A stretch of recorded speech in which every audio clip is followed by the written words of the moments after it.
বাড়ি চালান দিয়া 100 নবীর নাম মিলাইতে কষ্ট হয়ে যাবে।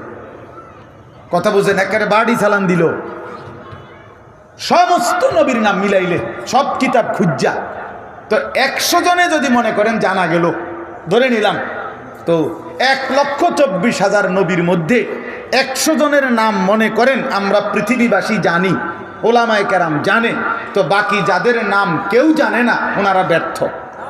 মতো তো চেনে না, ওনারা তো ভাইরাল না, ওনাগুলো তো সবাই চেনে না, বলেন তো ওনারা ব্যর্থ?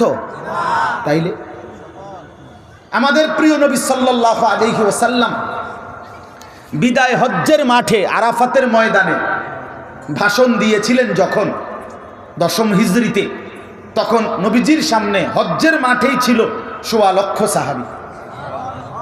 তো কম বেশি হইতে পারে আরো, তা আপনি ধরেন 1,25,000, এটাই তো 1.25 লক্ষ নাকি? পৃথিবীর সমস্ত কিতাব একত্রিত করলেও 5,000 সাহাবীর নাম খুঁজে পাওয়া যাবে না।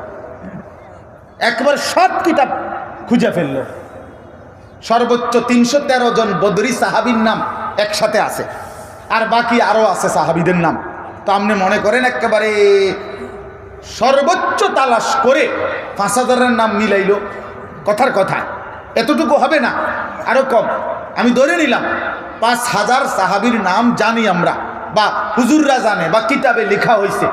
তো শুধু আরাফাতের ময়দানেই তো ছিল 1,25,000 সাহাবী, সবাই তো একেবারে হজে আসে নাই, আরো তো ছিল বাড়িঘরে নাকি? আচ্ছা এবার দেন আপনি 1,25,000 থেকে যদি 5,000-এর নাম সবাই জানে, তো 1,20,000 সাহাবীর নাম তো পৃথিবীবাসী কেউ জানে না, তো ওনারা ব্যর্থ। এটা যদি বুঝে থাকেন তো নিজ নিজ মহল্লার স্থানীয় ওলামায়ে কেরামকে কদর করবেন, শুক্রবারে জুমার বয়ান শতভাগ মনোযোগ দিয়ে শুনবেন, তাইলে ইনশাআল্লাহ দেখবেন জিন্দেগি সুন্দর হবে। ধারাবাহিকভাবে শুনতে হবে। 52 সপ্তাহ, একটা বছর, খামখেয়ালি মনে করেন না। 52 সপ্তাহে ইমাম সাহেব বয়ান করে, প্রতি 52তে 50 মিনিট করে বয়ান করে। আপনি 1 বছর অনেক কথা শুনতে পারবেন, আল্লাহর কথা শুনতে পারবেন যদি মনোযোগ দেন, যদি আন্তরিকতা দেখান। এই জন্য আমি বিনীত অনুরোধ করছি, আপনারা প্রত্যেকেই নিজ নিজ মহল্লার স্থানীয় ওলামায়ে কেরামকে কদর করবেন, ওনাদের নসিহত শুনবেন।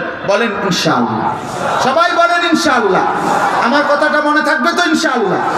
দিল দিয়া মনে রাখবেন, তাইলে ফায়দা পাইবেন। পরিবর্তন দরকার, বাপ বদলানো দরকার। এই বছর এই 3 জন হুজুরের রং চাইলাম, আগামী বছর আরো নতুন